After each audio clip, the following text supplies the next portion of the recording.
দর্শক, আসছে কুরবানি ঈদ। এই কুরবানি ঈদকে কেন্দ্র করে জমে উঠেছে ঝিনাইদহের শৈলকুপা উপজেলার ভাটুই বাজারের পশুর হাট। চলুন জেনে আসি ক্রেতা এবং বিক্রেতার কাছ থেকে কেমন দামে বিক্রি হচ্ছে পশুগুলো। পুরো হাটের পরিবেশ পরিস্থিতি নিয়ে আপনাদের সাথে আছি আমি আশরাফুল ইসলাম, ক্যামেরায় আছে মিলন হোসেন লিমন। পবিত্র ঈদুল আজহার দিন যত ঘনিয়ে আসছে ততই জমে উঠেছে পশুর হাটগুলো। ঝিনাইদহের শৈলকুপা উপজেলার ভাটুই বাজারের পশুর হাটে রবিবার সরেজমিনে গিয়ে দেখা যায় ক্রেতা বিক্রেতাদের ভিড়। জানা যায় ভাটুই বাজারের এই হাটটি প্রায় ব্রিটিশ আমল থেকে শুরু হয়েছে। এই হাটে ছোট থেকে বড় সব ধরনের গরু, ছাগল ও বিভিন্ন ধরনের মহিষের দেখা মিলবে। এখানে প্রতি সপ্তাহে প্রায় 7 কোটি টাকার পশু বিক্রি হয় বলেও জানা যায়। বাজারটা একটু নর্মাল, বাজারে গরু আছে সরবরাহ, কিন্তু বাজারে কোনো পার্টি নাই, পার্টির কম। ছয়টা নিয়েছিলাম, ছয়টাই বিক্রি করে দিয়েছি। বাজার একটু চাপ, আগের থেকে বাজার বর্তমান গরু সত্তর চাপ বেশি, বাজার একটু চাপ, বাজার একটু কম। অন্যান্য হ্যাঁ, এটা অনেক পুরাতন। ভালো হাটের পরিবেশ ভালো, হাটের কোনো ঝামেলা নেই, হাট সব হাটের পরিবেশ খুব ভালো। গরুর বাজার তো খুব ভালো, হ্যাঁ মোটামুটি ভালো। 1.5 লাখের ভিতরে হলে কিনবো। দাম চাচ্ছে যারা বিক্রি করছে, তারা মোটামুটি চাচ্ছে, কিনলে কিনা আছে গরু। ওই যা চাষি দেখা যাচ্ছে 20,000 কম বলছে, 15,000 30,000 কমে মনে। বাজারের পরিবেশ পরিস্থিতি স্বাভাবিক, বেশিও না কমও না, ক্রেতার চাহিদা কম।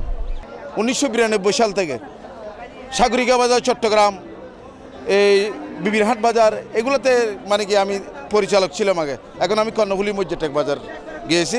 আমার মাগুরা জেলার, ঝিনাইদহ জেলার, কুষ্টিয়া জেলার ব্যবসায়ী ভাইদেরকে, চাঁপাইনবাবগঞ্জ জেলার ব্যবসায়ী ভাইদেরকে এই ঝিনাইদহ টিভির এই অনুষ্ঠানটা দেখবেন। আপনারা সবাই চট্টগ্রাম কর্ণফুলী বাজার আসবে। কোরবানির 4 দিন আগে যদি আমি আপনাদেরকে যদি গত 2023 সালে কোরবানির 4 দিন আগে আমি আপনাদেরকে বিদায় দিয়েছিলাম, এই বছরে যদি 2024 সাল চলতেছে না, এখন এই 24 সালে ইনশাল্লাহ আমি গত 4 দিন আগে ইনশাল্লাহ আপনাদেরকে আমি বিদায় দিব। আর যদি বিদায় দিতে না পারি তাহলে এই বাজারের নাম কি, ভাটুই বাজার, তাহলে আমি সামনের বছর আর আসবো না। সময়ের সাথে সাথে পশুর হাটটি আধুনিকায়ন না করায় কমেছে ক্রেতা বিক্রেতার সংখ্যা। এ বিষয়ে ভাটুই বাজারের পশুর হাট কমিটির সভাপতির কাছে জানতে চাইলে তিনি জানান, এই হাট প্রতিষ্ঠা করা হয় আনুমানিক 1750 সালের দিকে। এই হাটে প্রতি সপ্তাহে 500 থেকে 700 পশু বিক্রি হয়। সপ্তাহে একদিন হাট লাগে। গরু মহিষ দিয়ে এভারেজ সারা বছর ধরে 500 ধরা যায় প্রতি সপ্তাহে। আর ছাগল আসে, ছাগল প্রতি সপ্তাহে 250 মোটামুটি একটা প্রতি সপ্তাহের হিসেব বললাম। 50 লাখ টাকার ছাগল, 5 কোটি টাকার গরু মহিষ।